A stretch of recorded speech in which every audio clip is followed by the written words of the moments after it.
Bueno, yo Bueno, hoy os quería comentar algunas cosas sobre algo que es muy cercano y que aparentemente está muy, como que de las cosas tan profundas que a veces hablamos en astronomía, hablando de agujeros negros o de cosmología o de muchas cosas, hoy aparentemente hablamos de algo como mucho más cercano, que es nuestra luna. E irónicamente, tiene una vertiente política importante, ya que estamos hablando antes de cómo es el mundo. La exploración espacial de la Luna es imposible separarla de realidad, la realidad histórica o sociohistórica o histórica política de cada momento. Yo, cuando hablamos del programa Apolo, yo siempre digo, y creo que es una verdad como un templo, y otras personas que he escuchado también lo creen, que a la Luna el Apolo no hubiese ido si no hubiera habido una carrera espacial, una competición entre dos superpotencias como entonces eran los Estados Unidos y la Unión Soviética. Posiblemente no hubiésemos ido. Y ahora pues se está produciendo algo parecido, aunque en una escala evidentemente menor. Bueno, creo que estoy compartiendo la presentación. Pues Sí. la presentación la he llamado Volvemos a la Luna. Lo que no sabemos es cuándo, ni cómo, ni quién, ni dónde, ni nada. Pero vamos a volver a la Luna. Yo ya sabéis, insistiré al final sobre mi apuesta, pero lo que quiero hoy aquí es jugar un juego muy periodístico, ¿de acuerdo? Este juego es el cómo, el cuándo, el dónde y el por qué. Es decir, realmente responder a estas preguntas nos hace explicar muy bien por qué tenemos tanta necesidad, me parece, ¿no?, como de volver a la Luna. Realmente es el único planeta o satélite que haya sido pisado alguna vez por el hombre, es decir, que hayamos salido de nuestro planeta y hayamos ido a otro astro, ha sido durante las misiones Apolo a la Luna. Con lo cual también es el objeto más cercano que tenemos a la Tierra. Y yo creo que lo hemos hablado más de una vez, es imposible separar el planeta Tierra de su luna. Hoy en día, a efectos astronómicos, no hablamos de la Tierra y de la Luna por separado. Hablamos del conjunto Tierra-Luna, como si fuera un planeta doble. A efectos físicos, a efectos geológicos, a efectos también de influencia uno en el otro. La vida en la Tierra, tal como la conocemos hoy, es, como ya hemos dicho alguna vez, imposible sin la Luna. La Luna no solo hace que nuestra órbita sea más estable, que nuestra rotación sea más estable, sino también permite la existencia, por ejemplo, de las fases lunares que afectan fundamentalmente al desarrollo de los meses y de las estaciones meteorológicas. Con lo cual, sin la Luna no tendríamos el maravilloso planeta que tenemos. La Luna es increíblemente grande respecto a otros satélites del sistema solar. De hecho, salvo dos otras lunas que hay en los gigantes, como Júpiter y Saturno y Neptuno, en este caso, ninguna otra luna del sistema solar es tan grande como la nuestra. Y sin embargo, el planeta Tierra no es ni de lejos el planeta más grande del sistema solar. Por eso lo podemos considerar como un planeta doble. Y luego, bueno, hoy sabemos que en realidad la Luna se desgajó de la Tierra en el momento del inicio, de cuando se estaban formando, debido a un enorme impacto con otro objeto al que llamamos TEA, y que al chocar con la Tierra, pues provocó que se desprendiera una enorme parte que se convirtió luego, por efectos de la rotación, en la actual Luna. Pero hoy no quiero hablar tanto de todo esto, salvo que tengáis alguna pregunta que queráis hacer. La podemos tratar de responder. Tengo aquí curiosidad por si sale una pregunta que me preguntan mucho en los colegios cuando doy una charla sobre este tema. Siempre me preguntan eso, pero no voy a decir lo que es. Bueno, pues como os decía, ¿por qué volver a la Luna? Vamos a empezar con el por qué. Bueno, básicamente hay tres razones objetivas y una razón subjetiva que no he puesto aquí. ¿De acuerdo?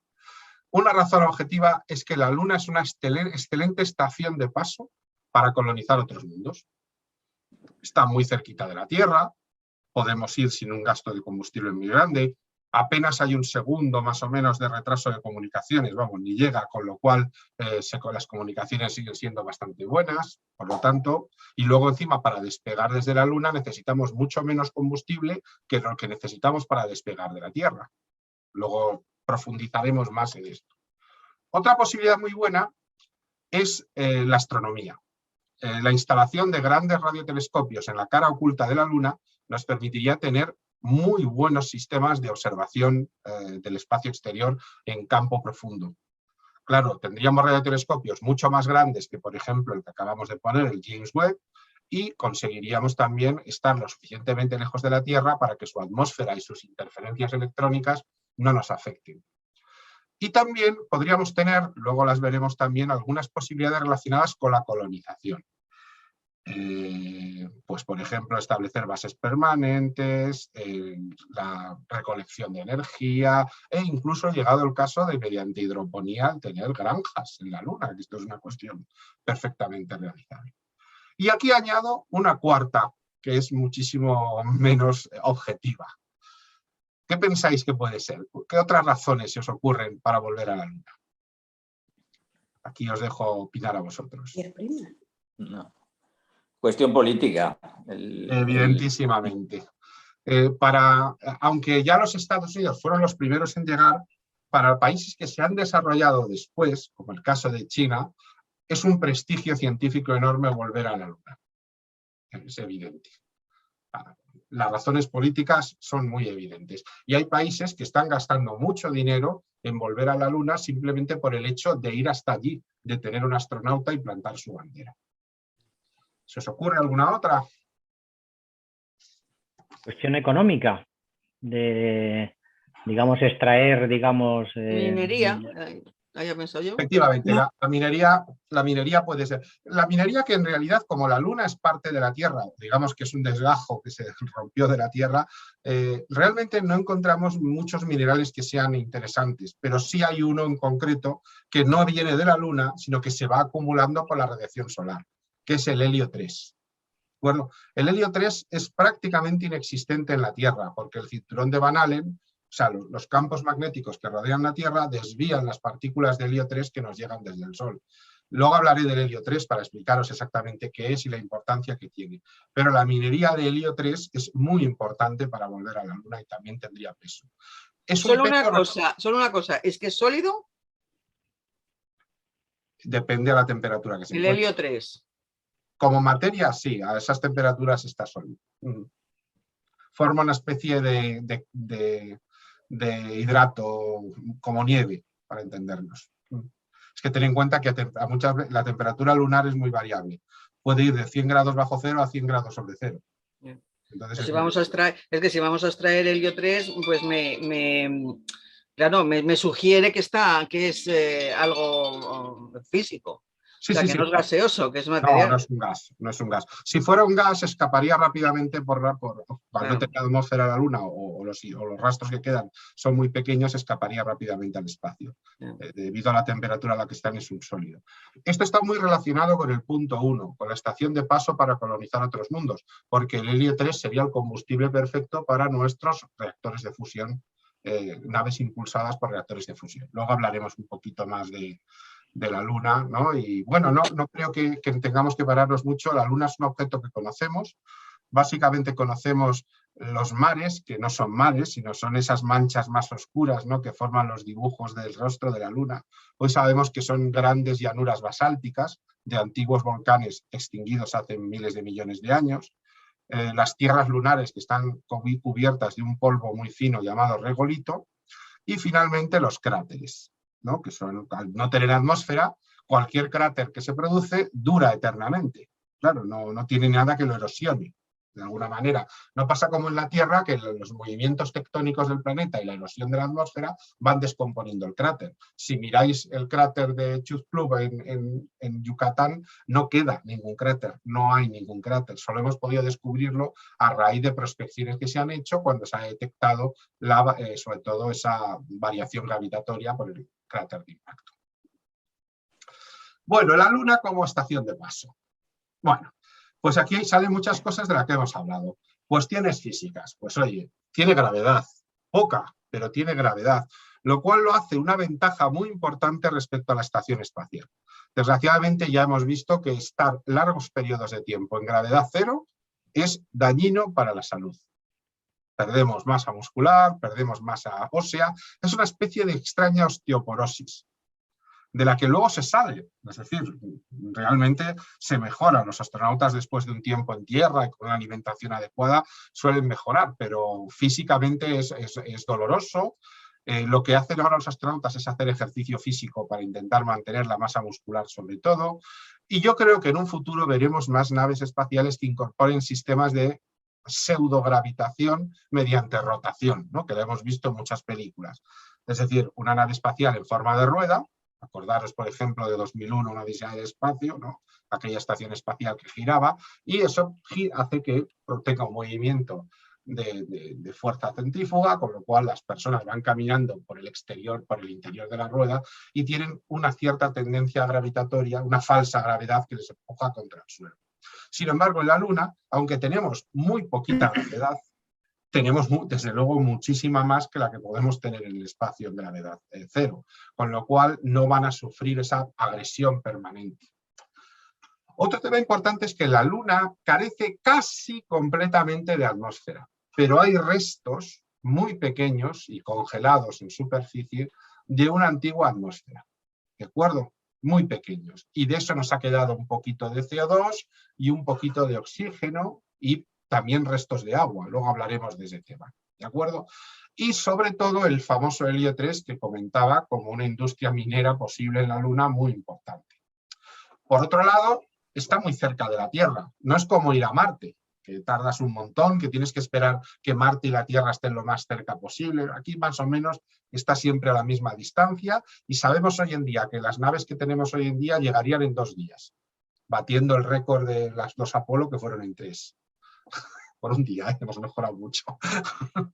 Pero bueno, ya nos indica que en 48 horas una nave espacial puede llegar sin problemas a la Luna. Y además, como está a una distancia de menos de 300.000 kilómetros, un poquito más, perdón, de 300.000 kilómetros, el retraso de comunicaciones es muy pequeño, es de 1 segundo nada más. Por ejemplo, en Marte ya estamos hablando de prácticamente 1 minuto.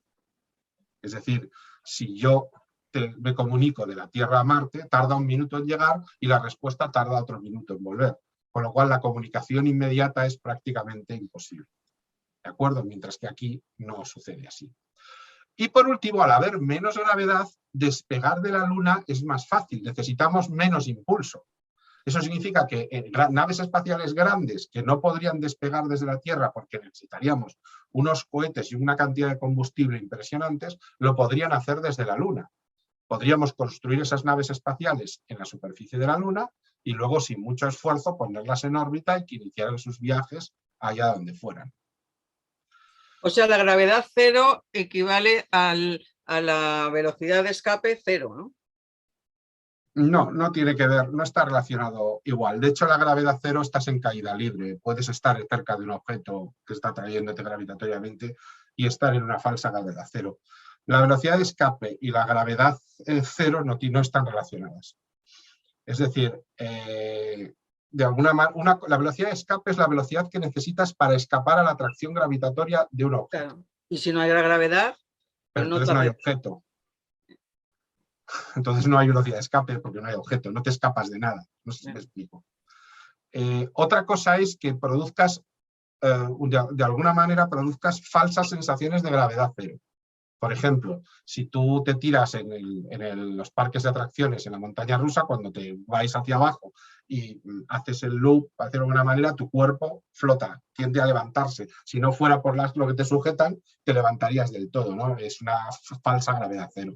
Pero la velocidad de escape y la gravedad no están relacionadas, ¿de acuerdo? O sea, la velocidad de escape es la velocidad que necesitas para escapar de un objeto. Cuanto más grande es el objeto, un planeta, por ejemplo, más velocidad necesitas. ¿Ese objeto también genera gravedad? Sí, evidentemente. Pero si no hay objeto, si no hay gravedad, no hay velocidad de escape porque no escapas de nada. No hay ningún objeto del que escapar. Por lo tanto, todo objeto tiene una gravedad. Todo. Sea... O sea, yo necesito para escapar de esta silla necesito una velocidad de escape. Pero como la silla es tan pequeña y pesa tan poco, la velocidad de escape es pequeñísima, evidentemente. Pero todo objeto. Y de hecho, todo objeto puede ser reducido de volumen hasta tener una densidad lo suficientemente grande para convertirse en un agujero negro. Hasta esta silla. Lo único que sería de un tamaño muy minúsculo, claro. Pero bueno, eso es otro tema que ahora no estamos. La gravedad, para que os hagáis una idea, es 1/6 de la terrestre. Es decir, no es un cálculo muy lógico, pero si dividís entre 6 vuestro peso, es lo que pesáis en la Luna. para que os hagáis una idea. Y la velocidad de escape también, si la dividimos entre 6, sería la de la Luna. No, porque la velocidad de escape no es proporcional. Tiene un cuadrado, con lo cual es exponencial. Y es diferente en este caso. Sería una raíz cuadrada lo que saldría aquí. Pero es proporcional. También se puede calcular de manera proporcional. Se utiliza una ecuación para calcularla en la que se iguala la energía cinética, a la suma de la energía cinética con la potencial igual a 0. Y ahí te sale la velocidad de escape. Es velocidad potencial más energía cinética igual a 0. Despejas la velocidad de la energía cinética y esa es la velocidad de escape. Esa es la fórmula con la que se calcula. Por ejemplo, en la Tierra, para la velocidad de escape es de 11 kilómetros por segundo. Esa es la velocidad que tiene que alcanzar un cohete para poder escapar a la atracción de la gravedad. Mientras que en la Luna apenas pues no llega al kilómetro por segundo. Claro, es mucho más pequeña. Es la velocidad prácticamente de un avión. Con lo cual es muy pequeña. ¿De acuerdo? Bueno, sigamos. Una base lunar tiene que solucionar ciertos problemas, evidentemente. Por ejemplo, al no haber una atmósfera realmente perceptible, pues la presión de aire hay que mantenerla, evidentemente, dentro de la base. Hay que poner escudos contra la radiación y contra los micrometeoritos. Hay que tener en cuenta los efectos del vacío sobre cualquier material de construcción que usemos para construir los edificios. Hay que tener en cuenta la contaminación originada con el polvo lunar. Y sobre todo hay que tener en cuenta los elevados gradientes de temperatura. El gradiente es la variación de temperatura. El problema es que cuando no da la luz del sol, la temperatura es más fría que en la Antártida.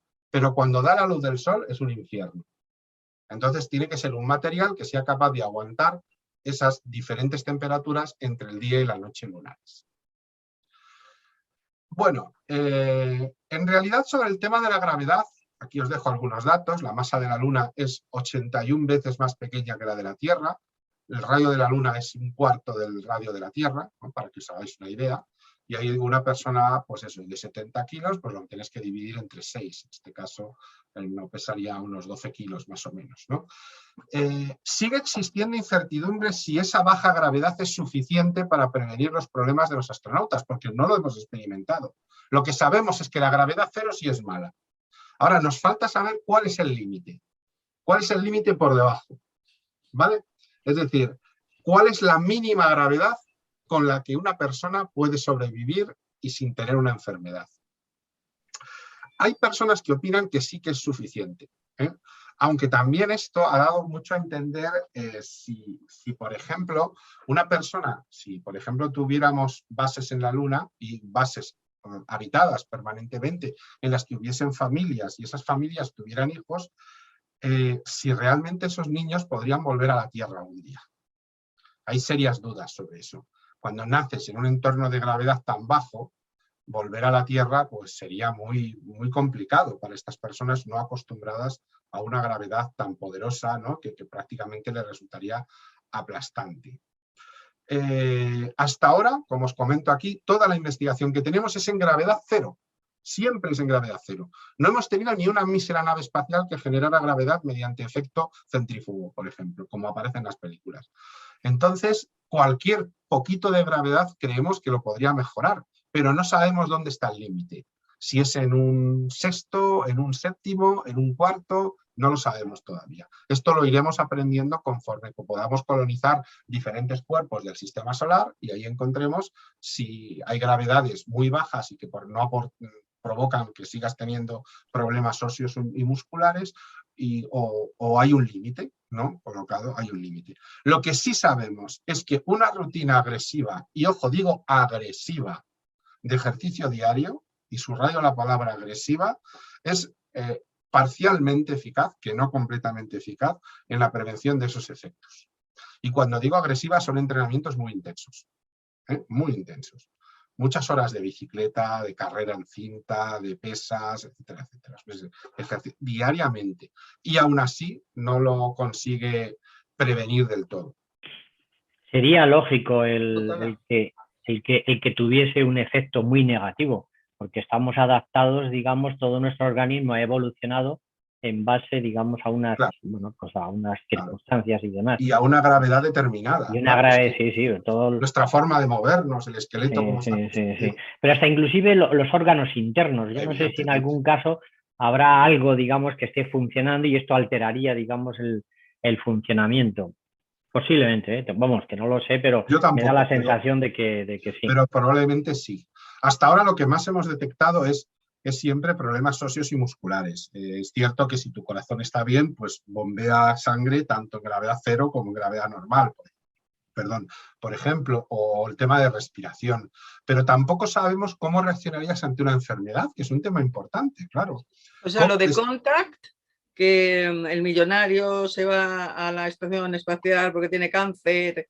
Es totalmente novelesco, es decir, no hay ninguna prueba. De hecho, irte a un cáncer en una estación espacial donde puedes estar sometido a mayor radiación que en la Tierra puede ser hasta, digamos, peligroso de alguna manera, ¿no? Yo creo que para mí sería lo contrario. Sí que es verdad que si se desacelera el metabolismo, el cáncer avanza menos, pero para eso también te puedes ponerte en coma en un hospital, ¿no? Y que te tengan en coma durante todo el tiempo que puedan y evidentemente el cáncer va a ir más despacio. Y si se pudiera un día hacer, congelar a una persona. De momento no se puede, pero si se puede hacer, el hibernarlo sería mucho más efectivo que llevarlo al espacio. Pero la gravedad 0, desde luego, es bastante mala. En líneas generales es bastante mala. Otro tema es la atmósfera, que como os he dicho, origina temperaturas extremas. La atmósfera no protege de la radiación, entonces cuando no hay luz del sol, el frío es extremo. Y cuando llega la luz del sol, el calor es extremo. Y también dificulta mucho el tema de la maquinaria, porque el vacío es un aislante térmico tremendo. Entonces, claro, es muy difícil refrigerar las máquinas cuando están en marcha, es muy complicado. Esto también se ha notado en el vuelo espacial, ¿no? Que ha tenido que usarse refrigerantes especiales porque era muy complicado. Fijaros en la imagen de la izquierda, esta imagen en colores tan curiosos. Esta es una imagen que se hizo por espectrografía desde una sonda de la India, que enviaron hace unos años. El color azulado indica la presencia de hidratos, incluidos el agua. Es decir, que podría haber zonas de humedad. La zona más rojizas y verdes indica la presencia de metales de hierro y la zona violeta, quiero recordar que era un óxido de titanio de algún tipo. No recuerdo cuál, pero era algo por el estilo. No recuerdo exactamente cuál, pero era algo así. Muy bien, es bastante complicado. Y luego el tema también de la ausencia de magnetosfera. Aunque está parcialmente protegida por la magnetosfera de la Tierra y hay una pequeñita magnetosfera todavía remanente en la Luna, muy pequeña y que no protege, digamos que protege del 50% de la radiación, pero eso no es suficiente. El 50% de la radiación que llega del Sol es suficiente para esterilizar un planeta, evidentemente. Entonces también tenemos ahí un problema. Y los meteoritos, no tenemos una atmósfera. Es que un meteorito pequeño en la Tierra se quema al entrar en la atmósfera y se desintegra. Pero es que aquí no. Hasta las piedrecitas más pequeñas llegan al suelo. Y una piedrecita que atraviese a gran velocidad por energía cinética la pared de tu casa en la Luna, crea un agujero de narices. Claro, es que es como una bala. Claro, es como una bala, es que llegan más rápido que una bala, viajan más rápido que una bala. O no digamos a una persona que vaya con su traje espacial, ¿no? Es casualidad, pero por estadística puede llegar a pasar, ¿no? Y luego hay otro problema, que esto me río mucho, que es el regolito. El regolito es el polvo que cubre la superficie de la Luna, ¿de acuerdo? Es un polvo vidrioso y superabrasivo. Lo hay también en la Tierra. Fijaros, esta es una foto que tomé yo, es en Ávila, ¿de acuerdo? Había una trinchera hecha y como podéis ver en la parte superior hay una zona más húmeda y el regolito es esa tierra seca que se deshace con una arenisca desagradable al tacto, que se utiliza mucho para... ¿Cómo se llaman esta tierra que se usa para hacer caminos? Ay, no me acuerdo ahora el nombre. Bueno, pues es un polvo muy, muy, muy, muy abrasivo. De hecho, sería muy, muy bueno para hacer cemento, por ejemplo, que se llama regolito. Y la Luna está prácticamente, sobre todo sus mares y sus tierras llanas, cubiertas de este polvo. Aquí veis un astronauta que está con una especie de escoba, de alguna manera, moviendo el regolito. Se pega a todo. entra en los filtros, los trajes los deja decoloridos, a las naves solo el rozamiento con el polvo cuando aterrizan o cuando despegan, con el polvo que levantan es suficiente para provocar abrasiones y es muy perjudicial para la salud. Muy perjudicial para la salud. Recuerda al volcán de La Palma. Sí. Es un poco ese tipo de sustancias. Irónicamente, hay que desarrollar algo que no tenemos, una tecnología contra el regolito. Ese es un problema muy serio. No tenemos nada de momento que, hombre, que lo aguante unos días, sí, pues eso fue los Apolo, pero vivir un tiempo largo en la superficie de la Luna sin una tecnología que acabe con el problema que causa el regolito, muy grande. Y bueno, hemos detectado que hay agua en la Luna. No sabemos muy bien las razones, posiblemente parte de ella sea cometaria, es decir, cometas que al estrellarse en la Luna y tener enormes cantidades de agua, si crean un cráter lo suficientemente profundo en los que no da la luz del Sol, como por ejemplo, ahí tenéis el caso a la izquierda de Clavius, que tiene zonas en perpetua sombra, claro, la temperatura es tan baja que si hay algún resto de agua queda permanentemente congelado. Esto se le llama agua exógena, de origen cometario y que siempre está congelado. Y la sonda que os comentaba ha detectado, esta sonda de aquí, la Chandrayaan-1, utilizando el trazador mineralógico lunar, el Moon Mineralogy Vapor, que desarrolló la NASA y que lo incorporó a esta sonda espacial india, ha detectado agua y también metano, que sin duda tiene este origen en cráteres muy profundos y sobre todo en el polo norte y en el polo sur, que es donde se produce el mayor número de zonas de luz permanente y de sombra permanente. ¿De acuerdo?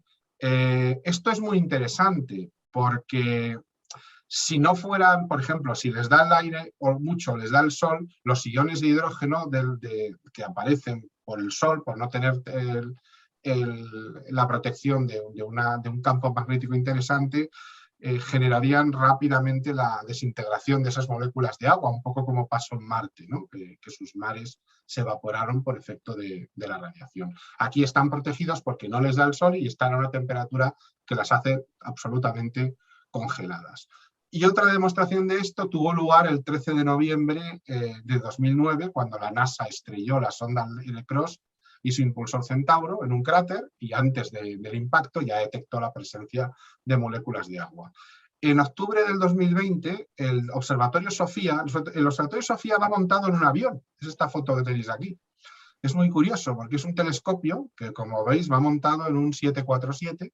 Entonces abren la puerta. Entonces lo que hacen es subir a mucha altura, ¿no? para estar al límite de la atmósfera y obtener muy buenas emisiones de esa manera. Y el telescopio captó luz infrarroja en una longitud de onda que solo puede emitir el agua. Con lo cual tenemos ya suficientes comprobaciones de que no va a haber mucha, pero una cierta cantidad importante sí que vamos a encontrar. Y por último, lo que hemos comentado, el helio 3, es un isótopo del helio. Es un isótopo que tiene el helio normalmente tiene 2 protones, ¿de acuerdo? Y 2 electrones, ¿de acuerdo? Pues como aquí de alguna manera tiene también un neutrón, bueno, tiene 2 neutrones también, este solo tiene 1. Se llama helio 3 porque en su núcleo hay 3 partículas, en vez de 4, que es lo normal en el helio. Esto solo se produce en el interior de las estrellas o tras una explosión termonuclear.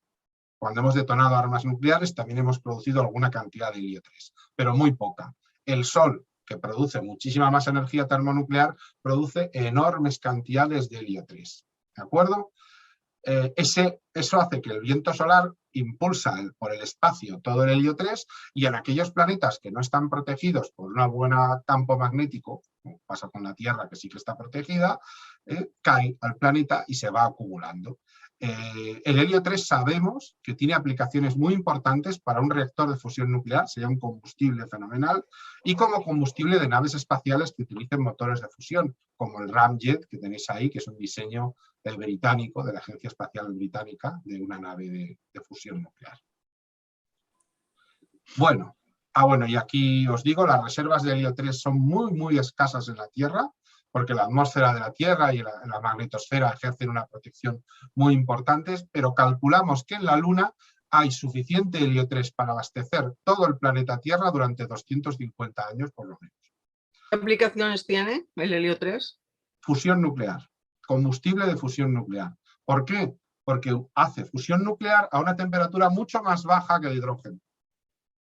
¿Os acordáis cuando os hablé del Tokamak y todos esos reactores que había que alcanzar una temperatura de millones de grados? Bueno, pues el helio 3 hace fusión a unos pocos miles. Con lo cual hasta podría haber materiales sin confinamiento magnético que resistirían la fusión del helio 3. O sea, es el perfecto combustible para la fusión nuclear. La mayoría de las potencias ya están sobre ello, ¿eh? Estados Unidos, China, Rusia, India, están experimentando un poquito cómo podrían explotar eso. Se está hablando de explotación robótica o de una base permanente minera. Bueno, hay muchas teorías. Pero, ¿cuál es el problema? El regolito, de nuevo. Cualquier cosa que enviemos allí, a las pocas semanas va a estar atascado y destrozado por el polvo, ya sea un robot o una persona. Con lo cual, como pasaba antes, si queremos tener minería de helio 3, primero hay que solucionar el problema del polvo, que diría mi pobre madre. Siempre es un problema complicado. Bueno, ¿y dónde volver a la Luna? Hemos hablado un poco del por qué. No sé si tenéis alguna pregunta allí, paradme. No sí, yo insistir en lo que ha dicho Estrella. ¿Cómo funciona el helio 3 como material energético? Vale, el helio 3 sí. se fusiona con otra molécula de helio 3. Ajá. Es decir, ¿y entonces? Produce energía, enorme cantidad de energía. Y no produce ningún rastro ni produce radioactividad. Porque desintegra, porque abre, digamos, al revés, el núcleo. En vez de romper, que es la fisión, sí. fusiona. Y se convierte fusiona, en otra partícula distinta. En este caso, en un tipo de carbono, que es totalmente neutro. Y no desprende mucha energía. Mucha energía, de la cual la podemos utilizar directamente como pila de combustible eléctrica, generación eléctrica, o como sistema térmico y producir todo tipo de... Claro. o como empuje, es decir, simplemente como empuje para impulsar la nave espacial. Es un fusor fantástico. El problema es conseguir una cantidad importante de él que hasta ahora no hemos tenido acceso. Yo hay una cosa, yo no entiendo lo del regolito, no lo entiendo. ¿Eso está ya en la Luna, siempre hay el mismo o viene de fuera con las partículas? No, en realidad se debe fundamentalmente, la Luna lleva 4.000 millones de años, poquito menos, recibiendo impactos que están pulverizando su superficie permanentemente. Como nada para eso, desde una piedrecita minúscula del tamaño de un grano de arena, pero que viaja a 10.000 kilómetros por hora, sí. Eso provoca ya una explosión que pulveriza. Pues eso a lo largo de 4.000 millones de años, imagínate la cantidad de polvo. ¿Que es la superficie de la Tierra pulverizada o el meteorito que se ha estrellado que se pulveriza? No, es la superficie de la Luna, El meteorito apenas aporta nada, pero la energía cinética provoca una explosión enorme. Y si no hay atmósfera, no hay viento.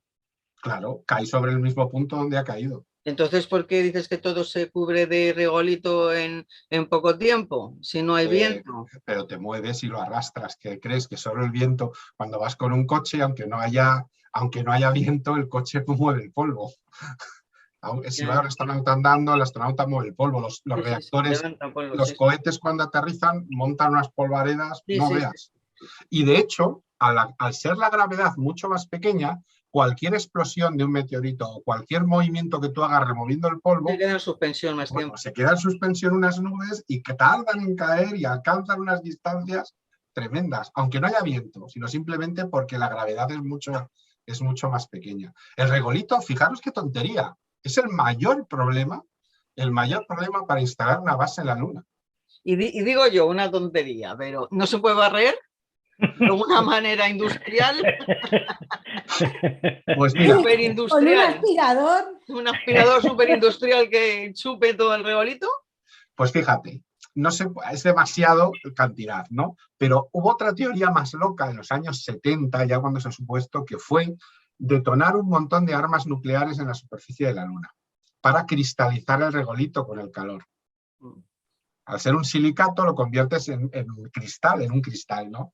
Pero ¿qué sucedía? Que también ibas a lanzar tantísimas rocas en suspensión por la explosión que ibas a generar una lluvia de rocas durante años y años y años y años. Era una solución que solucionaba un problema y creaba 10.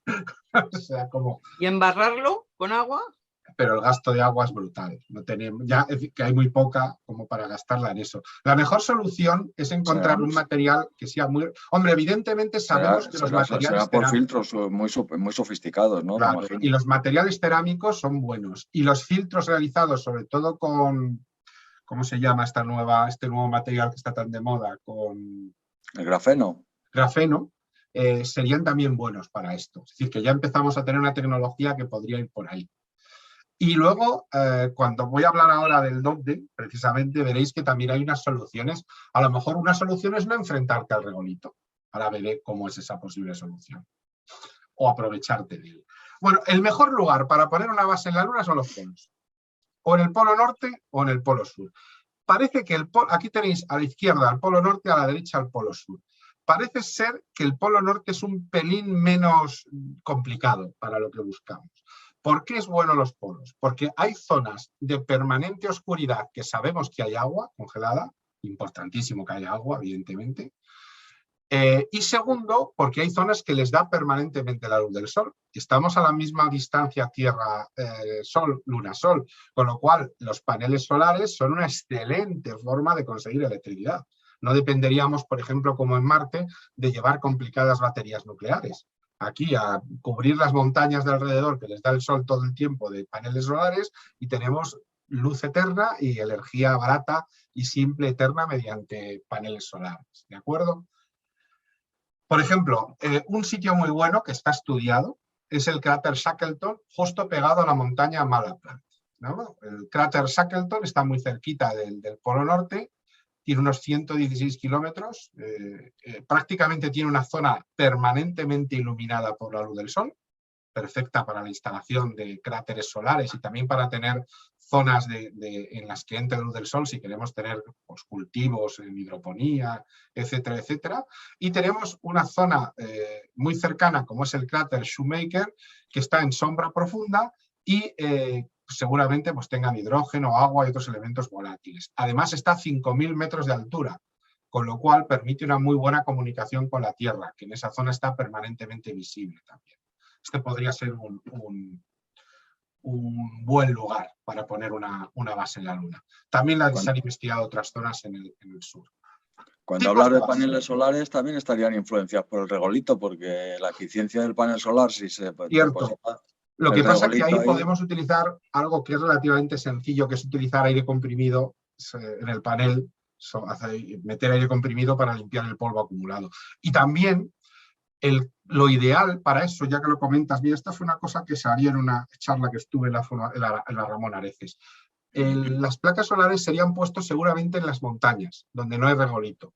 El regolito se acumula en la llanura, las montañas son roca, ¿no? Y sería un muy buen lugar cubrir esas montañas que les da la luz del sol permanentemente con paneles solares y ahí no necesitarías preocuparte tanto solo por los micrometeoritos que te podrían estropear algún panel solar o cosas por el estilo. Pero cierto, eso también es verdad. Bueno, básicamente tenemos dos tipos de bases, aunque yo hablaría de una opción tercera, pero bueno, una sería las colonias enterradas, ¿no? Una solución para no tener el problema del regolito es no convivir con él. Entonces, pues mira, además así gano protección contra la radiación y contra los micrometeoritos y también contra la temperatura. Es perfecta la solución. Pega, son complicadísimas de construir.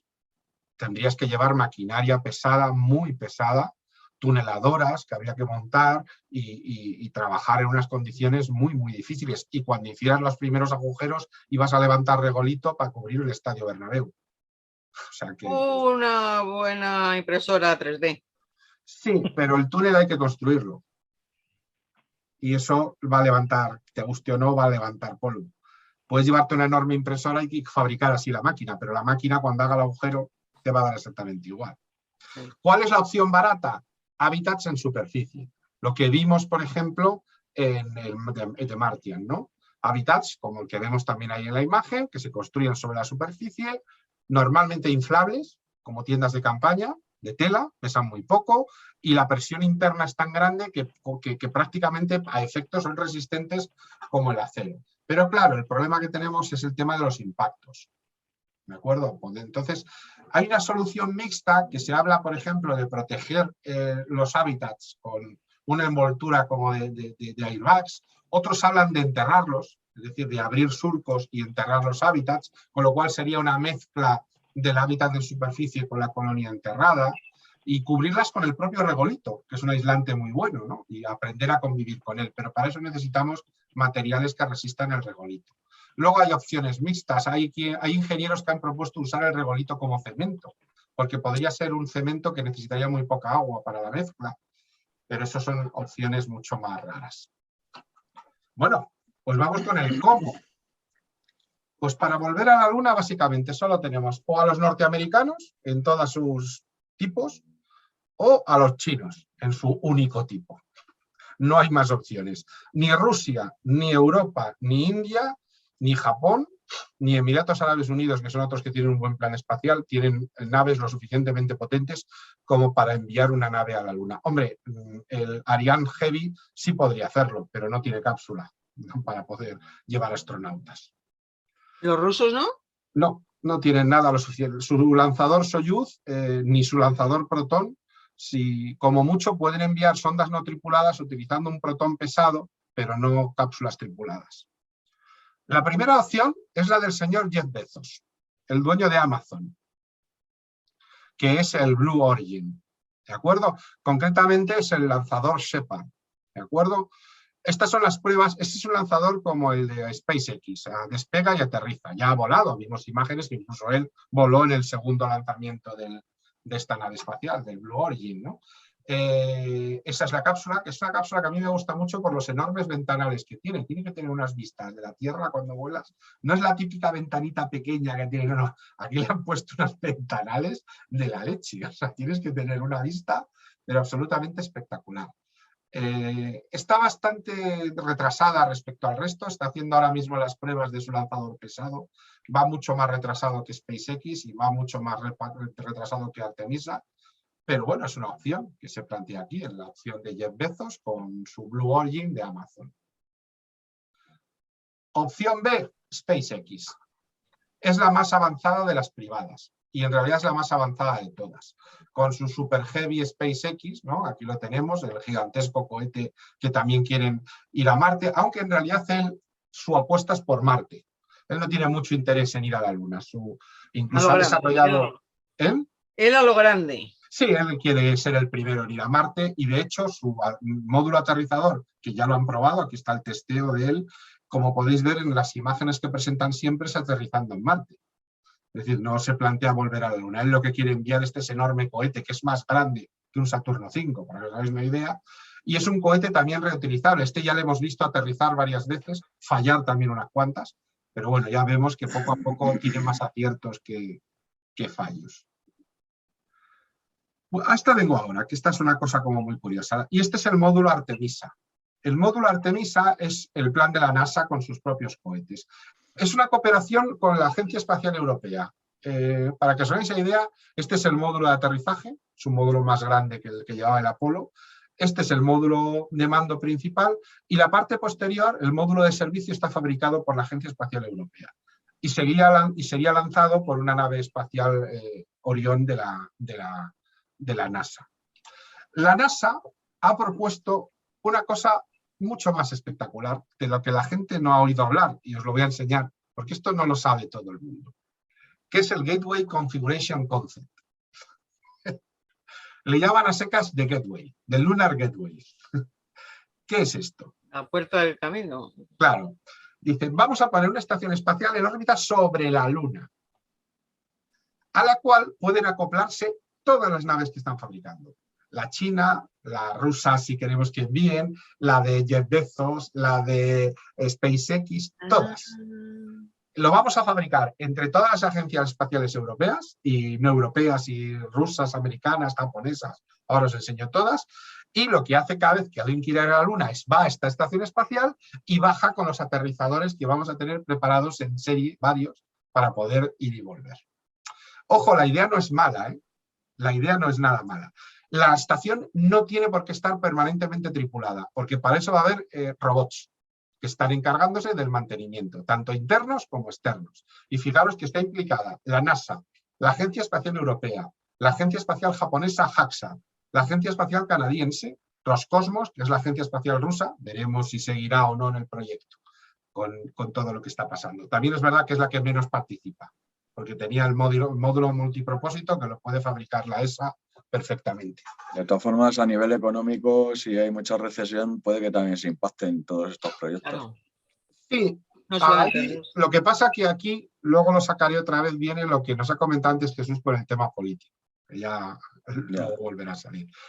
Pero sí que es verdad, este es un proyecto para el 2026, o era un proyecto para 2026, veremos ahora si tiene retraso o no. A mí es el proyecto que más me gusta de todos, me parece una idea muy buena.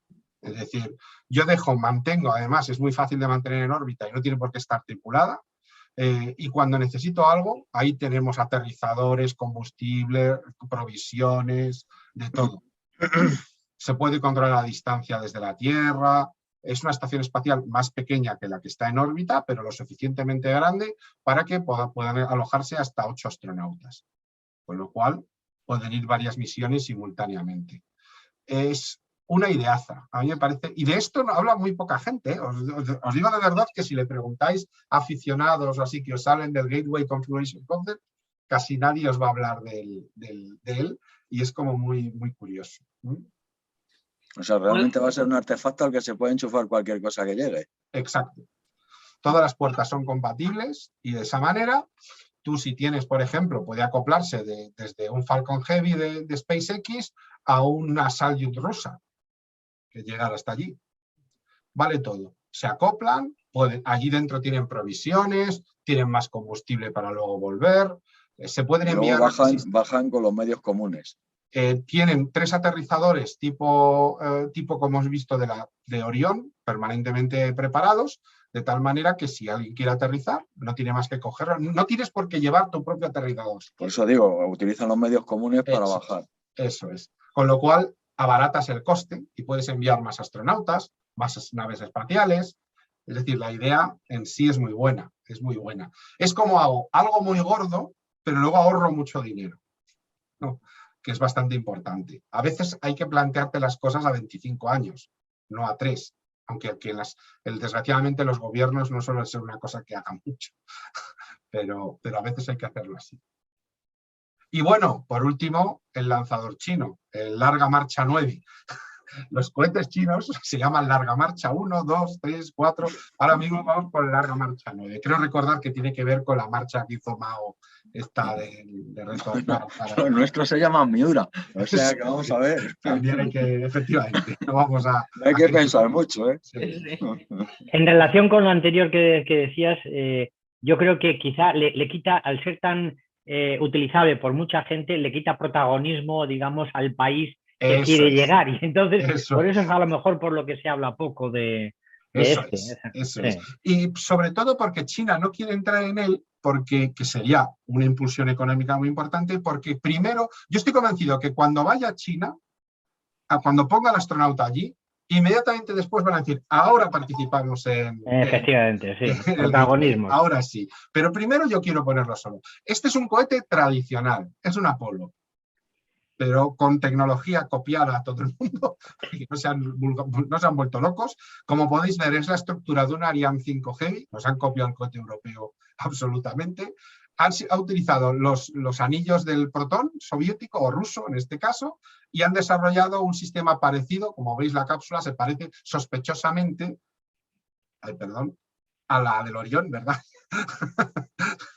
Sospechosamente parecida a la del Orión. Entonces los tíos han dicho, bueno, como esta gente ya hace las cosas bien, pues les copiamos lo interesante, ¿no?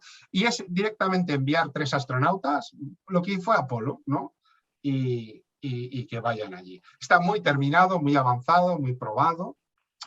Y yo creo que no nos parecería raro, luego hablaré de este tema, pero que en cualquier momento nos puedan dar la sorpresa.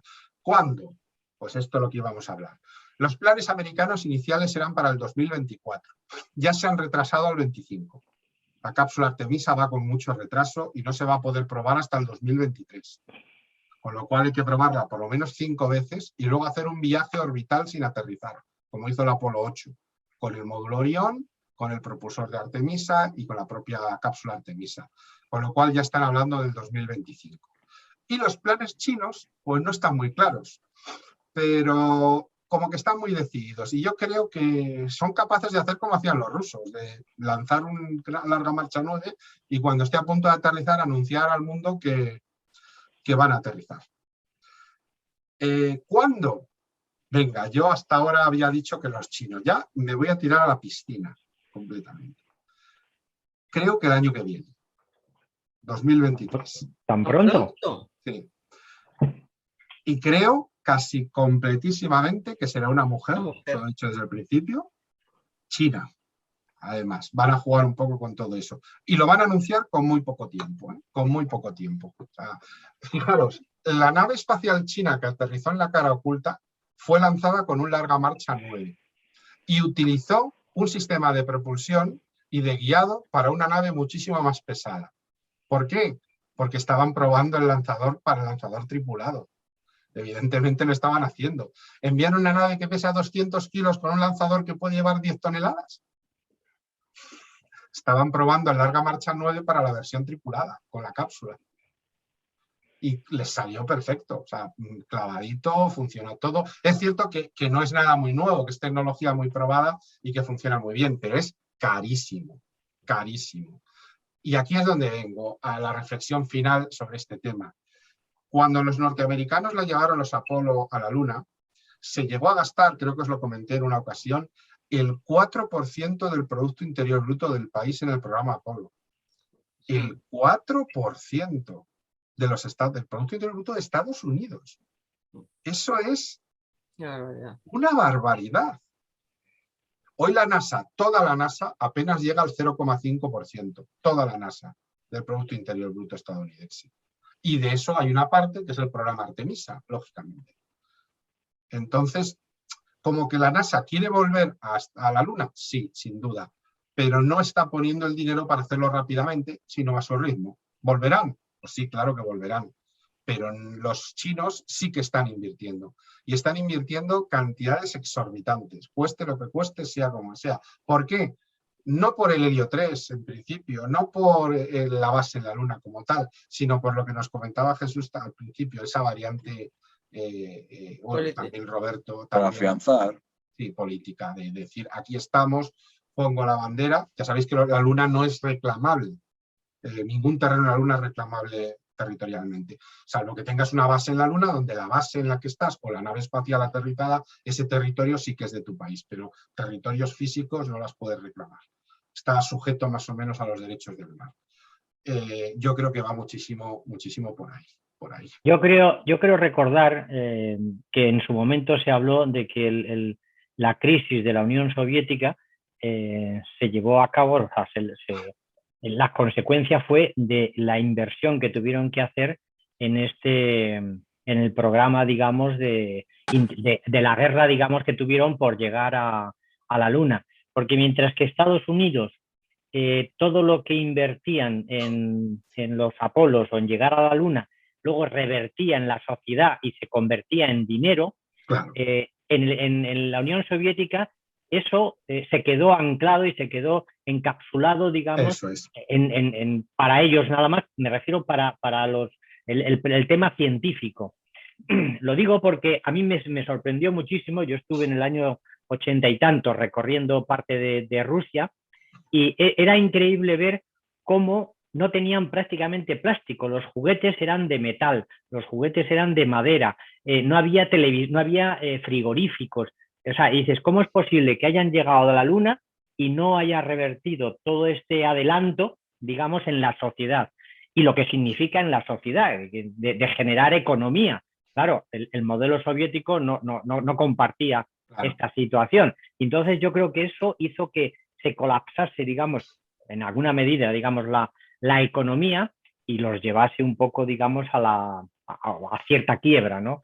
En el caso de China, pues no lo sé, porque ahora mismo son dueños prácticamente de casi todo el mundo. Y su política no es tan cerrada, ahí no es tan cerrada. Y bueno, efectivamente, que ahora mismo están las grandes industrias. Son más capitalistas que el propio capitalismo. Efectivamente. Con lo cual, digamos, sí que todo esto que están haciendo, pues revierte en la sociedad y obtienen unos beneficios que los soviéticos no consiguieron, digamos, sacar adelante. para que os hagáis una idea de esto que comentas, yo recuerdo que Fernanda Vieira, este compañero de clase hace años, que es ingeniero en el Jet Propulsion Laboratory, alguna vez ha salido en televisión hablando con él, comentaban que tenían un estudio que habían calculado que por cada $1 que se había invertido en la exploración espacial hasta el 2000, se había recuperado $2. Sí, ¿Sabes lo que significa eso? Es una barbaridad. Desde lo que eran simplemente licencias o cosas que se registraban y que luego se desarrollaban, o cosas que luego se podían... La participación de la empresa privada había sido fundamental, porque esa tecnología luego se había exportado desde los coches, fijaos el caso de los GPS, ¿no? O el teléfono móvil, o la informática moderna. Es que fue absolutamente revolucionario. El velcro, algo tan tonto como el velcro. ¿No? O sea, que realmente va así. Y aún así yo creo que los chinos lo van a hacer a fuerza de músculo económico, pero lo van a hacer por llegar. Y en el momento que lleguen, se van a subir al proyecto internacional, que yo creo que es el que se va a terminar desarrollando, porque los gastos compartidos evidentemente son menos gastos. Y bueno, para acabar, pues eso, que se pare la guerra. A ver si... Desde luego.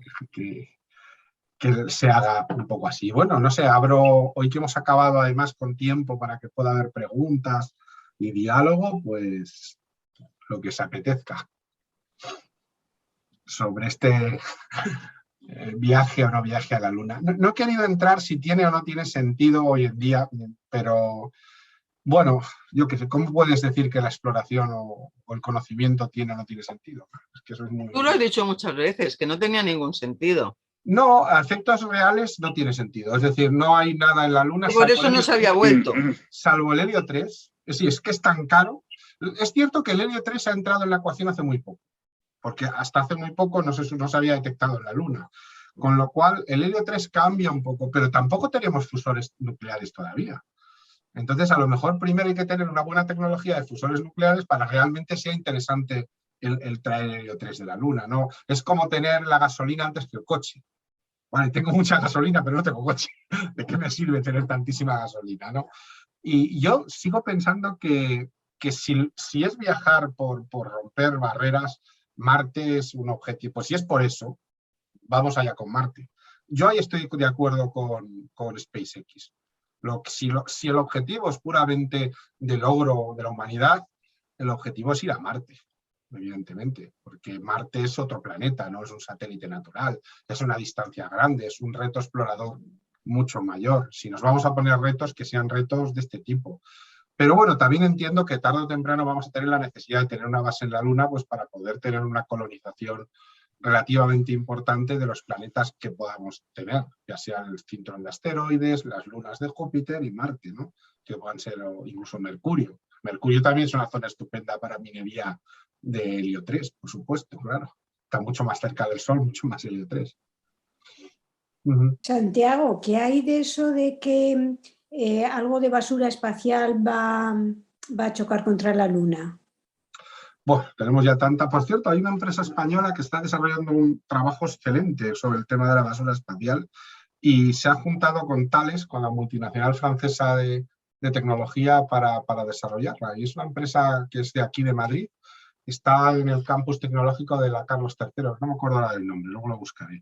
Sí, hemos lanzado tantísima, fijaros, cada vez que lanzábamos un Apolo, el módulo de donde iba alojado el aterrizador, lo lanzábamos contra la Luna. De hecho, se estrellaba en la Luna. O sea, Entonces, ¿qué pasa? Que casi todas nuestras misiones de larga distancia han ido dejando restos en la órbita Tierra-Luna. Algunos de esos restos estaban tan cerca de la Luna que la Luna los va capturando, ¿no? Y entonces parte de esa basura espacial que hemos generado va cayendo a la Luna.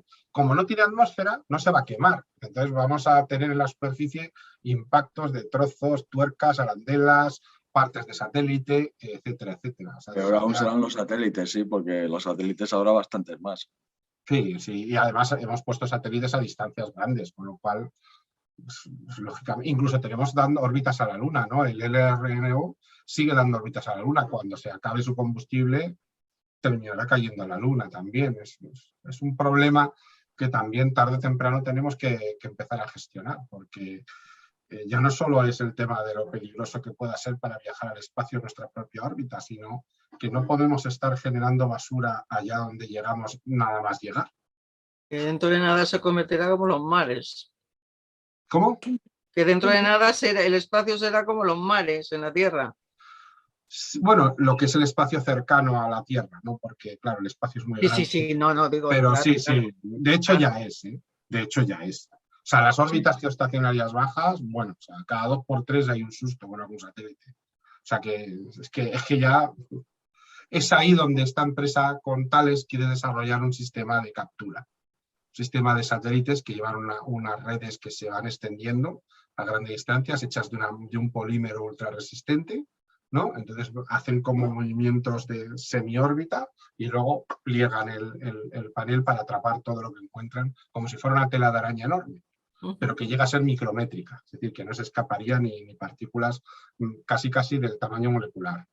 Es una idea muy buena, es un pelín cara, pero podría ser un buen sistema. ¿Y un pedazo grande de imán?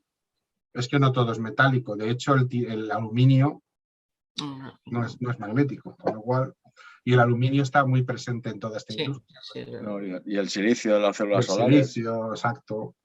Hay acero, hay hierro, hay titanio, por supuesto, pero no es lo único que hay. Y luego hay mucho material cerámico, también trozos de material cerámico, que se utiliza mucho por el tema de las reentradas.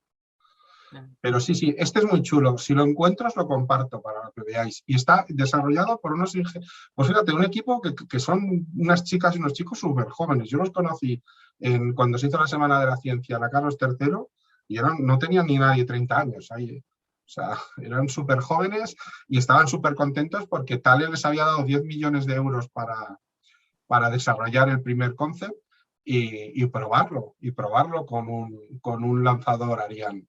¿Y cuál es el problema? ¿Cómo? ¿Cuál es el problema? ¿Por qué no ha seguido adelante? Sí, sigue adelante. Acaban de dárselo hace un mes. Acaban de darle los 10 millones un mes y ahora lo único que están esperando es primero van a construirlo, se van a Francia a la sede de Thales para hacerlo y luego tienen que esperar a que Ariane les dé turno de lanzamiento una vez que lo tengan hecho. Calculan que para el 24 puedan tenerlo terminado todo.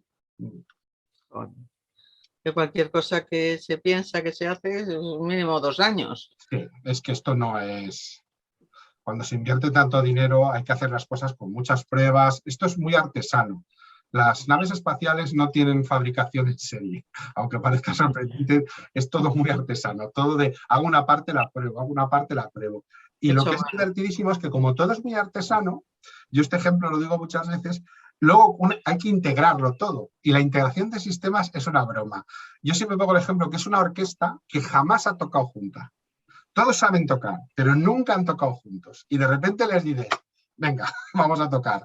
Normalmente las primeras veces no sale bien, no sale muy bien. Uno se adelanta, otro se retrasa, el director se desespera, ¿no? Pues aquí sucede lo mismo, falla, oye, que no me funciona tal, porque el cableado de tal, esto se calienta, esto se cae, no sé qué. Pues pasa un montón de veces, porque no está estandarizado, no está estandarizado. El único intento de estandarizar que hubo, han sido con los grandes lanzadores, es decir, el transbordador espacial, los Ariane y el Soyuz, pero los lanzadores, no los satélites. Los satélites son cada uno diferente. Si veis el primer Meteosat y el actual Meteosat, pensáis que no tienen nada que ver. Y hay 5 generaciones. Hemos tenido 5 Meteosat. El que tenemos ahora es el 5º. No os penséis que es el de Mariano Medina en sus primeras fotos. De mi padre. Joder, Mariano Medina. Uf. Lo que ha llovido. De la edad de mi padre. El del bigote, se afeitó el bigote por la apuesta aquella. Sí. Yo creo que se le conoce más por eso casi. Sí. No, el del bigote fue el otro, el siguiente, ¿no? No, pues yo creo que fue el Mariano Medina. No fue Mariano Medina, sí. Yo creo que no fue uno que se llamaba Rubio o algo así que dijo, dice, si mañana, es que yo no sé, también me suena de Mariano Medina, pero con seguridad sé que el siguiente que hubo, dijo, me ha puesto el bigote a que mañana llueve o que mañana no llueve. Una mala cosa apuesta, de esas. Esa es una mala apuesta siempre. Sí. Y efectivamente bueno, pues, pero bueno, está lo mismo uno que otro. Pero vamos, simplemente es ese hecho, ¿no? Que como todas las naves espaciales son todas tan diferentes, la fabricación es muy artesanal. Si visitáis, por ejemplo, en Madrid tenemos Airbus Space, que es una de las sedes, está aquí en Madrid, en la carretera de Barcelona. Creo que se pueden hacer algunas visitas y es que los ves trabajar y es un taller, pero que es un taller en que está la gente cortando, soldando. O sea, no ves esa sensación de fábrica en línea, de que todo está perfecto, no. Y las pruebas se siguen haciendo de ensayo, de a ver hasta cuándo aguanta esto. ¿Pero esto cómo lo medís? Cuando se rompa. Esa es la prueba. Ponemos una pata, la empezamos a apretar y cuando rompe dice hasta aquí, aguanta tantas toneladas, ya está, lo hemos testado, ¿no? Es curioso lo que has comentado de que eran unos chicos jóvenes. La gran mayoría de empresas, digamos, que son de este tipo, digamos, que son totalmente innovadoras, es gente, digamos, que no llega a los 30 años. Da la sensación de que luego ya a los 30 años se dedican a dirigir, a partir de los 35, se dedican a dirigir su empresa administrativamente, buscar financiación, lo que sea. Pero lo que es la idea, digamos, de novedosa, digamos, de algo que encuentran y demás, siempre suele estar entre los 19 y los 30 años aproximadamente. Toda la gente que ves, pero en todos los campos de la ciencia, ¿eh? Es curioso que yo creo que, es así. Yo creo que ese ha sido un problema de este país siempre, ¿eh? Eso de que para ganar dinero tenías que gestionar y entonces tenías que abandonar lo otro. Yo lo he vivido en la empresa donde siempre fue ese es el problema, yo creo. La cultura emprendedora en España apenas ha existido. Es decir, también es verdad porque fracasar aquí era arrastrar muchas cosas que, por ejemplo, en el mundo anglosajón normalmente no pasa nada. La gente fracasa 4 veces. Al contrario, te miden por eso. Y aquí, sin embargo, esa cultura, tenemos más la cultura pues, de trabajar para otros o del funcionariado. Esto es que no es simplemente pero claro, para innovar hay que arriesgar, hay que tener esa cultura de que aquí, desgraciadamente, pues yo que ahora estoy mucho en el tema de innovación educativa, me doy cuenta, es que realmente cuanto más joven eres más dado a arriesgarte, ¿no? A tomar decisiones arriesgadas. Y hay que aprovechar también esa fortaleza, ¿no? Y también hay que saber hacerlo y cuidarlo. Y el tema, por ejemplo, de las startups, ¿no? Que está tan de moda ahora. Pues desgraciadamente en España es muy difícil tener una, porque al final eres una especie de autónomo y estás sujeto a las características que tienen los autónomos, ¿no? Pero no sé, es que es así, y gente súper joven. También es una generación que es la primera generación que ha crecido con la revolución de la informática moderna. Total, ¿eh?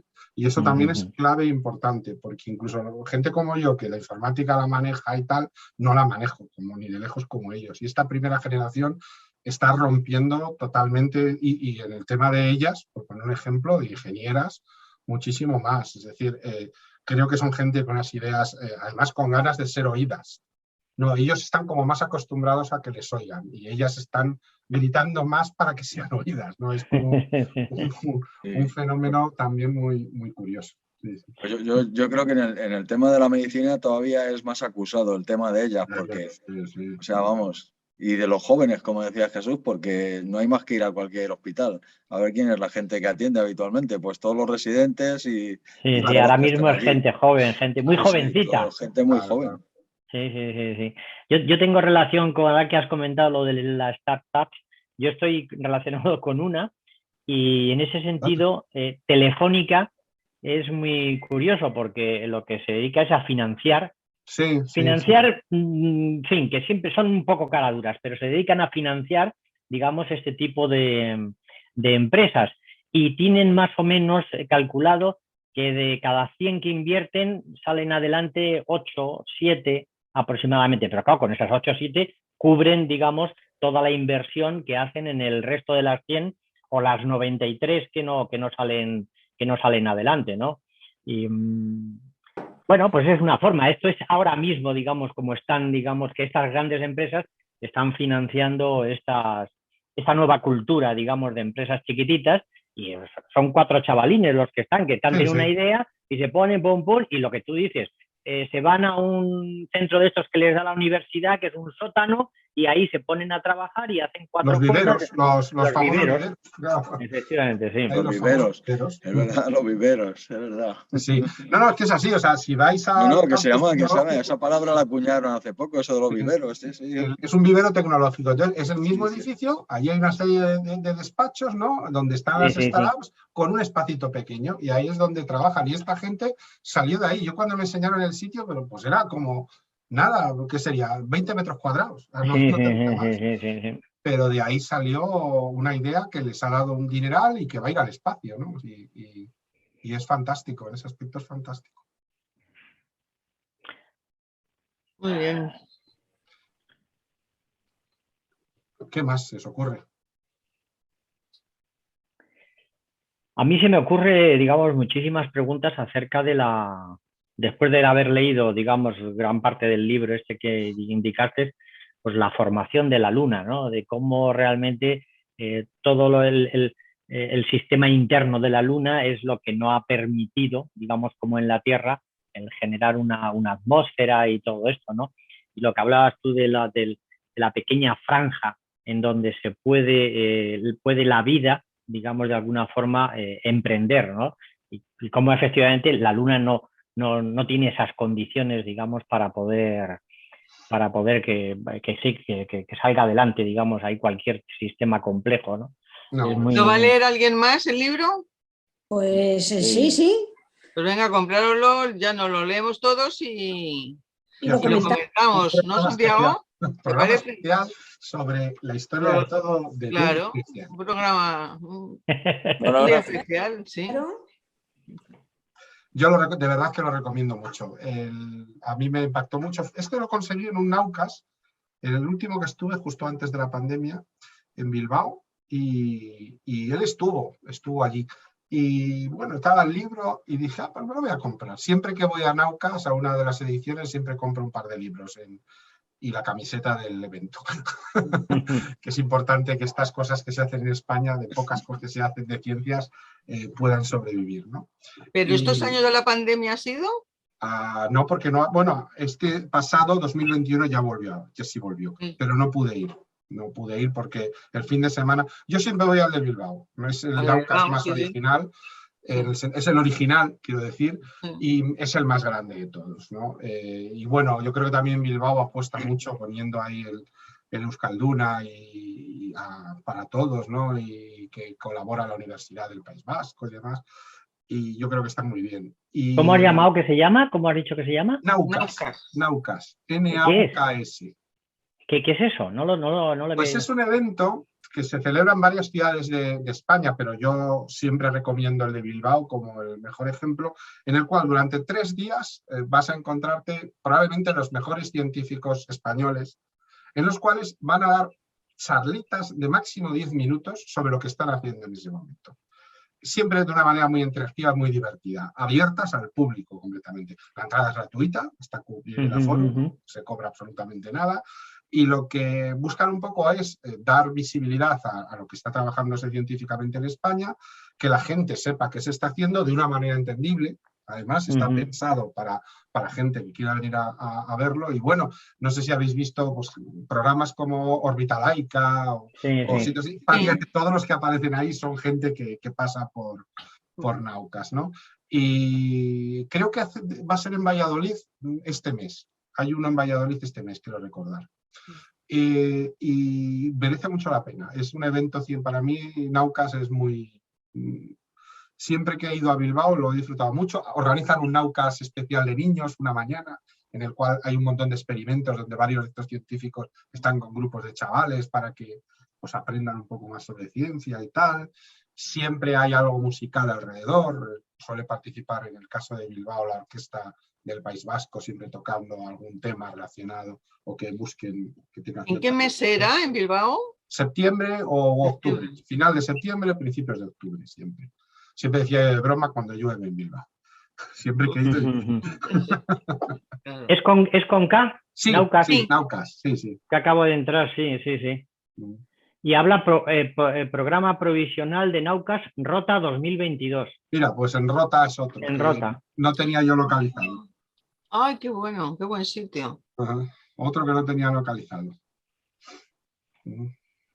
Ciencia, Está bien, sí. la idea es ciencia, escepticismo y humor. Mucho humor. Es decir, quieren presentar la ciencia como algo divertido, algo... Mira, Nauka rota por tierra, mar y aire. Mira qué gracioso. Sí. Estaba leyéndolo ahora. No lo sabía, ¿eh?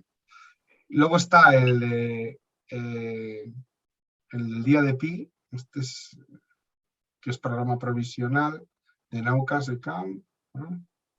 Que es en ¿Son marzo. todos diferentes? Días de Pi, sí. Sí, siempre son diferentes, son con programas diferentes. No, quiero decir el de las ciudades, por ejemplo, es el Naukas del año 2021. Sí, ¿El de Bilbao será igual que el de Rota? No, para nada, ni tiene por qué participar la misma gente tampoco. Y a veces está planteado con temas distintos, ¿no? O sea, por ejemplo, el de Camp Naukas, el día de Pi, prácticamente todo es de matemáticas. Todo va a estar centrado en el mundo de las matemáticas, aprovechando el día de Pi, el 14 de marzo. ¿Y el programa de este año lo tienes ya? Es el 19 de marzo. 19. Pensaba que El sábado 19 de marzo de claro, 2022. porque cae en sábado. Claro, siempre tiene que ser el fin de semana. Sí. En la página de Naukas lo tienes todo. Sí. Estrella, entras en Naukas y ahí lo tienes todo. Pero ¿puede ir cualquier nivel? Totalmente. Está pensado para la divulgación. No está pensado para la ciencia como tal, sino para hacer divulgación. Yo, desde luego, ha habido charlas y además de todo tipo de ciencias, también las ciencias relacionadas con lo social. O sea, de hecho, recuerdo una charla que me impresionó mucho sobre una especialista en arte que defendía la idea y que luego me ha convencido mucho esto, que el graffiti es un arte, evidentemente que es un arte. Y desde entonces soy absolutamente defensor de los grafitis, pero de una manera radical. Me encantó esa exposición. A menos que tengas una tienda de ultramarinos y te... Sí, no se refería lógicamente a ese tipo de grafitis. Yo creo que directamente cuando la pones ya llamas a alguien para que... ahora mismo de hecho, está hay mucha contratando gente que hace eso y hacen un graffiti muy chulo y ya lo tiene. Claro, ya no te pintan más. Si te refieres a graffiti, a esos casi que trampantojos que se dibujan, hay niveles. estoy de acuerdo, pero vamos, los grafitis estos de rayas... Lo de la firmita en cualquier que lugar... no han terminado una obra, la obra de Plaza España, por ejemplo, lo y más está gracioso de todo es cuando ¿Eh? te pegan la torta en la cara de que tú piensas que el graffiti es una cosa de moderna y tanto egipcios, griegos y romanos ya lo hacían, ¿no? Oye, esos grafitis sí, pero no, yo cuando hablo de grafitis me refiero a las guarrerías que hacen. Siempre somos cuidados a despreciar, a despreciar lo que no entendemos en el arte. Siempre somos muy dados. Bueno, mira, si es que no desprecio, si tú puedes hacer mucho arte así con tal, pero hazlo en tu casa, no lo hagas en espacios públicos porque a mí me molesta. A mí no me gusta, a mí me molesta y yo no tengo por qué ver tu arte ese horroroso. Me imagino a alguien diciéndole en Altamira, mientras pintaba en la lateral de la cueva los animales. A ver ese bisonte. A ver, de ese bisonte, quítalo de ahí. Yo creo que no se puede comparar. No creo que se puede comparar. En Montreal hay una zona que es de grafitis, las paredes, y está fenomenal. Fenomenal. Bueno, un barrio, vamos. ¿Los grafitis? ¿Quieres decir dibujos bonitos? Sí. No. Un graffiti es un dibujo. Graffiti es un dibujo hecho en una pared. A las letras estas. Hay grafitis de Cohen, el dibujado en lo que es en graffiti. O sea, hay grafitis preciosos. Es un barrio y está fenomenal. Yo soy una enamoradísima de los trampantojos. Que hay por ejemplo, pero son zonas que están autorizadas. Me parece feo. A mí no me gusta. Para eso. Porque no da mensaje. Claro, porque no tiene mensaje. Claro, mientras y además, que un graffiti tiene mensajes. Bueno, eso es un reclamo, es una zona con reclamo turístico precisamente para ver los grafitis, porque están fenomenal. Yo eso sí lo considero arte, pero yo a estos que paran el metro y después Mira qué maravilla. Lo hacen los grafitis, vamos. Sí. Mira qué maravilla. Claro, esto sí, pero yo esto Claro. no lo llamaría graffiti. Esto no os podéis Es una imaginar dónde evolución está. del mural, no es otra cosa. Claro. No os podéis imaginar dónde está esto. Sí. A un chico gallego le han dado un premio como el mejor grafitero del mundo o algo así. Uno de los mejores del mundo. Y te voy a corregir porque es de mi tierra, no es gallego. Que es de este que tienes Sí, aquí. sí. Es de Ponferrada. Ponferrada es una de las ciudades en las que más grafitis hay. Pero grafitis de este estilo. Claro. Pero estas cosas no creo que le molesten a nadie, al contrario. Embellecen una ciudad, embellecen las paredes, pero yo no me refiero a estos grafitis, yo me refiero a los garabatos. Claro. Lo otro son vándalos, pero vándalos. Claro, es una especie de vandalismo, de ensuciar una ciudad, pero eso no, eso la enriquece, eso aporta, eso es más. Y sobre todo además en paredes que están o feas o sin nada, con lo cual están aportando. Pero por ejemplo lo de las tiendas está muy bien, porque además es alguien que te hace un graffiti bonito y claro, que te protege. Y protege, entonces... Pero eso lo hacen los dueños, Claro, claro. No, llamas a un profesional, te lo hace un profesional. Claro. ¿Eso dónde es? Ya que te lo van a fastidiar. Ponferrada también. Pero eso es por culpa de que tenéis al lado el Valle del Silencio y entonces eso ocasiona que la gente sea artista reflexiva, ¿no? Sí, reflexiva, sí. No sabía que Ponferrada tuviera ese... Sí. Pues, una cultura, ¿sabéis dónde hay uno como ese aquí? Ahí, justo en Sol, llegando a Sol, enfrente del Four Seasons ese, un poco más adelante, ahí hay una especie de patio. Hay uno exactamente precioso, igual que parecido a yo en el tema del graffiti coincido con vosotros en que a mí estas rayajos o simplemente poner un nombre puesto ahí, eso me parece una guarrada, sinceramente. Claro.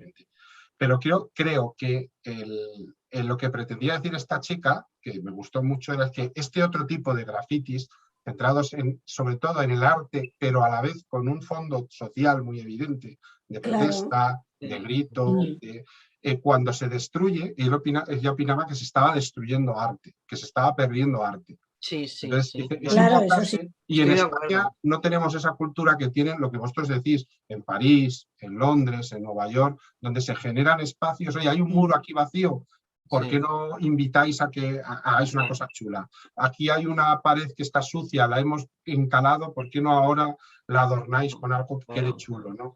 Esa cultura, salvo en 2 o 3 sitios, no aparece, ¿no? Y es importante que vaya apareciendo. Y de hecho, luego nos enseñó pues eso, los grafitis que se hacían en el Antiguo Egipto, en la Antigua Grecia, pero bueno.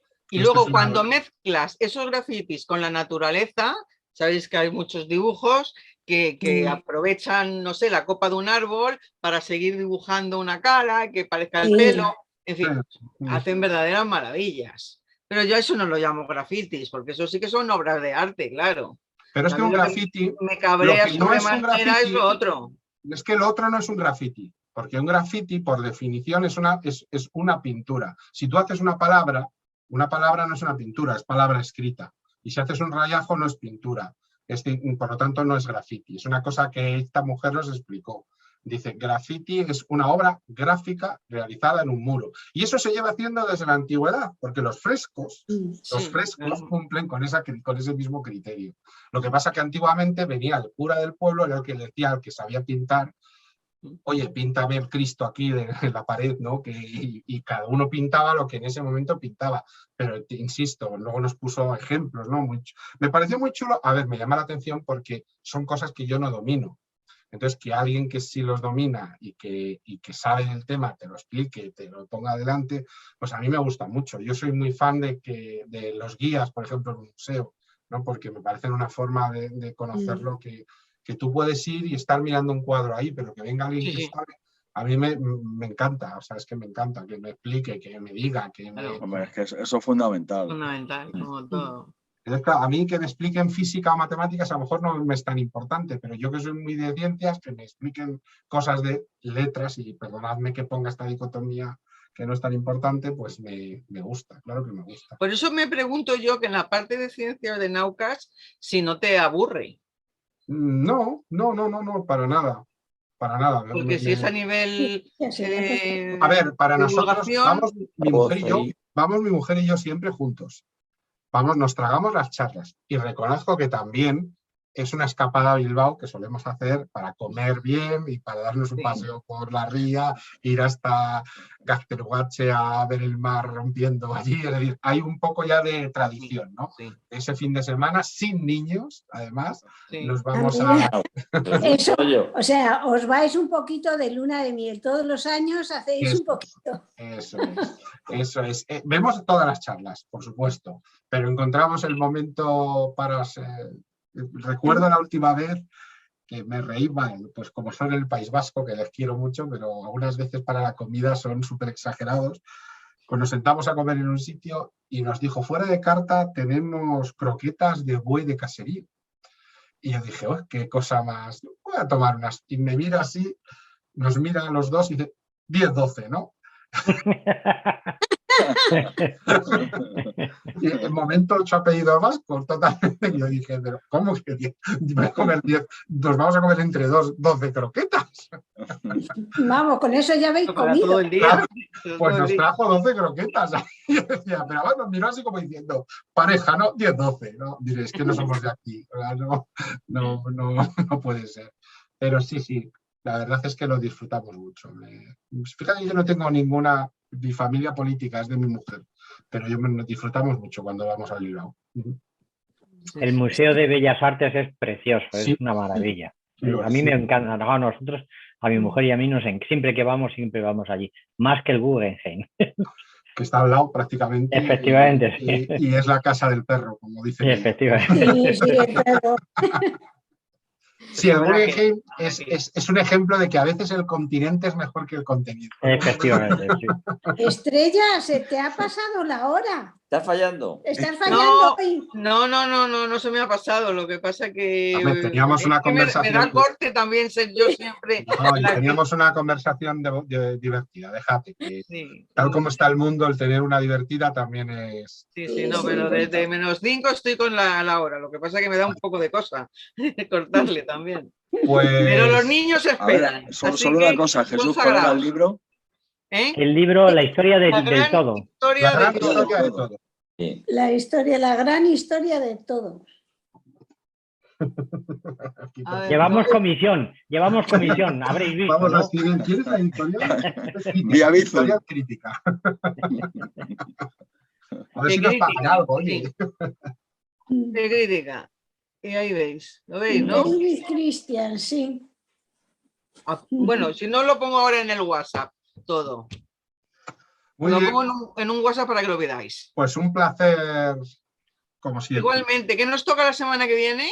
Pues te lo digo en un momento, si me das 30 segundos, bueno, menos. Bueno, que nos toca si te viene bien, porque si te surgen cosas, sabes que puedes improvisar cualquier conversación. Ahora mismo lo vemos, porque esta está intercambiada con la anterior. Déjame que abra el archivo. Tampoco importa, se va a hacer tarde. Pues, ¿cómo apareció la vida en el universo? Vamos a hablar de un tema muy relacionado con este libro. Efectivamente, sí. Hoy nos lo vamos a tener que leer en esta semana. Que sepáis que tenéis una semana porque va a estar... para leerlo. Nada, ahora lo pedimos por Amazon para que nos lo traigan rápido. Sí. Por Amazon no. Por Amazon no. No, me lo ha traído Ricardo a la editorial. Bueno chicos, besos. Besos. Adiós. Gracias, adiós.